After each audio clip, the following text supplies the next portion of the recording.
All right, so we're going to continue on talking about this highway bill. The topic of this video is going to be some of the safety and compliance mechanisms that are tied into this bill. Like, for example, data queues and appeal processes.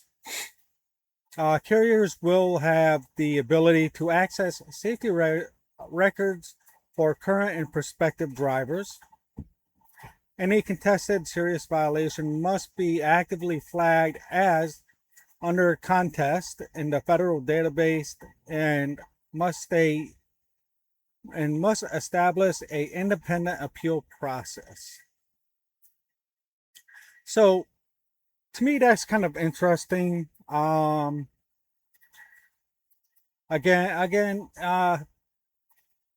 having the data queues being appealed by independent people or an independent process kind of makes me wonder how exactly do they plan on pulling that out. So and it also raises a lot of questions about how the data queue system works. When you pull in, so for example, you pull into a DOT or a check-in coupe, they do the inspection and they write you up a violation. So the first thing we have to consider is how is that violation viewed? Is it based on preponderance of the evidence or clear and convincing evidence? Because there is a big difference between those two phrases. For example, preponderance of the evidence, which happens to be a legal term, it basically means that I think the evidence exists, therefore you're guilty. Or I think it is plausible, therefore you're guilty. Whereas clear and convincing is more of what you see in, for example, criminal courts. It is where the evidence itself must stand on its own. So that's the first question I would ask. Are we discussing a preponderance of the evidence situation or a clear convincing? And then moving on beyond that, how is the appeal mechanism going to work? I mean, are we talking Article 78 processes, or are we talking administrative appeal processes? And if administrative appeal processes fail, do we have the ability to move on to articles such as habeas corpus, Article 78, and thereon and therefore? So, because under a Constitution, we're supposed to have a clear mechanism of appeal. You see it all the time, and other avenues of law say, for example, criminal court. You get found guilty, you have the right to appeal to the appellate division, and then after the appellate divisions, then you can move on to the Court of Appeals, and then from the Court of Appeals, you could go in and start your federal mechanisms of relief, such as U.S. District Court, U.S. District of Appeals, so on and so forth, all the way up until you get to the United States Supreme Court.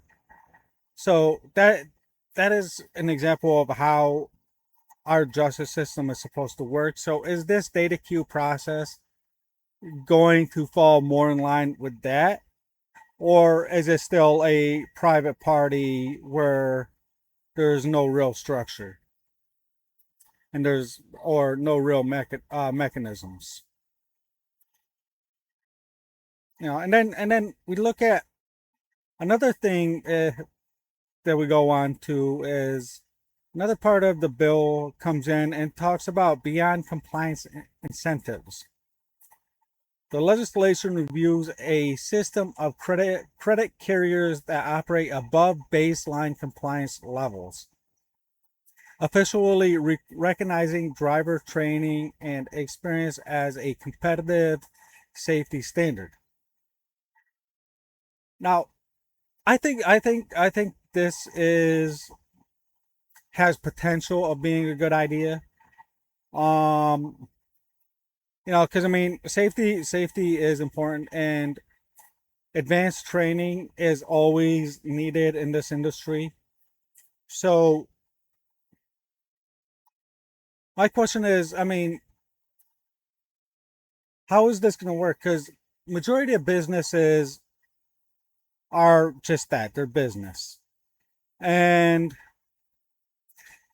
a lot of it comes down to, I mean, when it comes to training, there are two main factors that are considered when it comes to advanced training. The first one is obviously, will providing this training be profitable for our margins? And the second one is safety and liability. Obviously, companies are going to provide training for the safety and liability, because mega carriers are going to want us to be trained enough so we don't become a liability to their company. But are they going to find it profitable to continue advanced training for their drivers? So I do see potential in that. If they decide to put in like some caveats, like for example, if their drivers do advanced defensive driving training, then there's a carve out so they could get lower insurance, or say they provide first responders training to all of their drivers, then they should get a insurance credit for that to lower their premiums, as well as tax credits. Because I mean, tax credits are important because training does cost money. And so when it comes to weighing profit and loss for providing a training, I'm going to move my camera a little bit. So when it comes to spending money to provide advanced training to drivers, it's got to balance out onto a balance sheet. Otherwise, carriers aren't going to be showing too much interest in it. Another thing that the FMCSA is trying to do with this bill is this bill is going to include efforts to mandate hair follicle drug testing and directs the DOT to establish greater safety oversight regarding lithium batteries, which would require drivers to hold hazmat material endorsements. Now, when I read this, the first thing that popped up to me is, I thought you needed a hazmat to haul lithium. I mean, is that not a hazardous material? So, I mean, I know you have to have hazmat to haul acid-based batteries. You have to have hazmat to haul AA Duracell batteries. So, why don't you need a hazmat endorsement to haul lithium? I mean, I'm not sure. I haven't checked into that, but I always thought lithium was a hazardous material. Another thing that is interesting is they're trying to mandate hair follicle testing, and my question is, how is that going to work? Because like let's look at two extremes. If we look at somebody who hasn't had a haircut in the last 20, 30 years, or say in the last 5 years, no, they could have smoked up some of that devil's cabbage maybe 3, 4 years ago before they got their CDL. Are we gonna violate? Are we? So how that is still going to be in their hair follicle? I mean, it's going to be further up on the hairline, but it's still going to be there. Or on the flip side, what if the guy is bald? How do you plan on doing a hair follicle test on somebody who's bald? I mean, are you gonna start plucking ass hair? So I mean, there needs to be. I need more information on the hair follicle test, and it needs to be spelled out more if they're gonna try and impose it. Um, but again, a lot of carriers are already imposing or mandating hair follicle tests, so it's not much of a difference than what's already happening in the industry. Hi, so another thing that the bill is trying to put in is a voluntary 10-year pilot program that would permit participating states to increase weight limits up to 91,000 pounds, provided that the truck utilizes a six-axle configuration. So right now, the current national standard remains at 80,000 pounds, but they're looking at a pilot program to study if 91,000 pounds is going to be feasible. And to me, this just seems like it was put in like I'll almost bet anything ATA probably pushed this. Increase the weight to 91,000 pounds, which therefore means that carriers could haul more freight for less. Because that we all know that's how it works. I mean, look at the way brokers operate. When fuel prices go up and we have to start going for fuel surcharges, brokers like to fight us tooth and nail for higher rates. I mean, they will literally sit there blue in the face fighting us for higher rates. But the second fuel goes down a nickel, they lower prices. They lower freight rates. So to me, this is just an attempt for a money grab, haul more freight for cheaper. And what does that actually translate to on a driver, the carrier? Is more weight equals more fuel. We're gonna burn more fuel hauling more weight. We're gonna sustain more wear and tear on our equipment, and we're gonna have more parts failures, more breakdowns, and for what? For what? The same rates that we're already being paid? Because that is what this pilot program translates to me. Simple as that. They're just trying to get us to haul more freight cheap. The next thing in this bill is going to be the CDL flexibility in school oversight. So states would be permitted to administer commercial driver's license skills tests to applicants regardless of their home state. The bill rewards CDL schools and mandates at least 30 hours behind the wheel training while requiring the DOT to remove non-compliant trainers from their registry within 90 days of sustained complaints. So first off, I want to point out the first part of this. States would be permitted to administer CDL skills tests to applicants regardless of their home state. Now, that is what the non-domicile CDL was originally for. That was its purpose.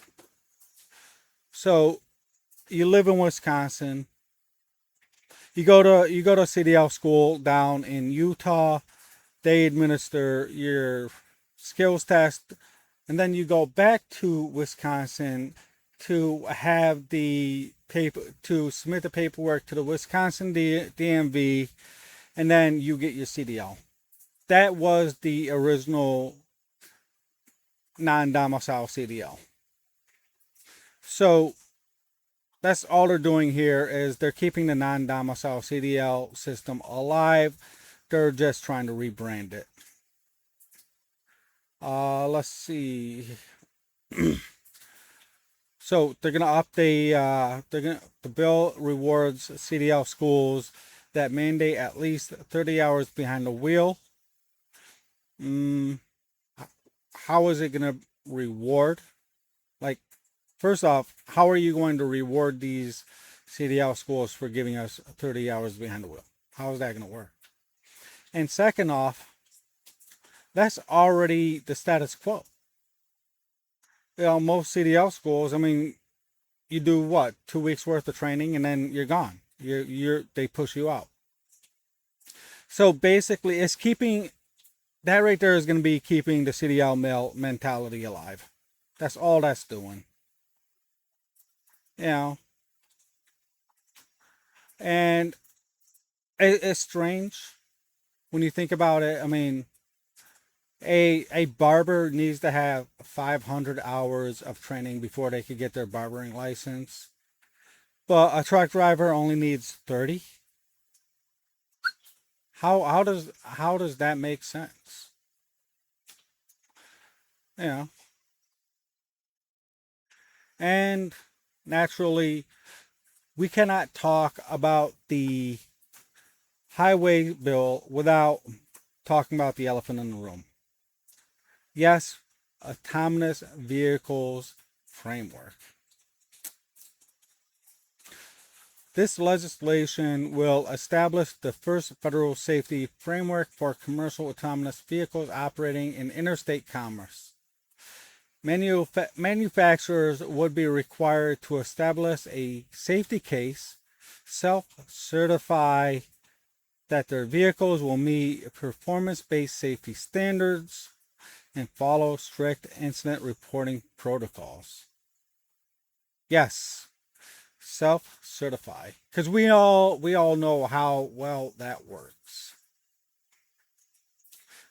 We all know it's just wonderful. I mean, we did self-certifying for your DOT authority, and we got flooded with community carriers.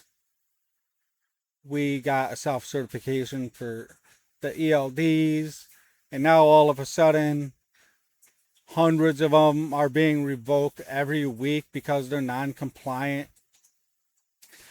But now we want to self-certify a 80,000-pound truck, saying it's okay to drive down the highway at 70 miles per hour. Like, I mean, I'm sure that's gonna end well. You know, I mean, this is the worst idea possible, and I'd like to meet the paint chip eating flat earth motherfucker who put this in here, because I'll bet you anything the ATA paid him. So I'm gonna break off right here for now because this video is getting a little long.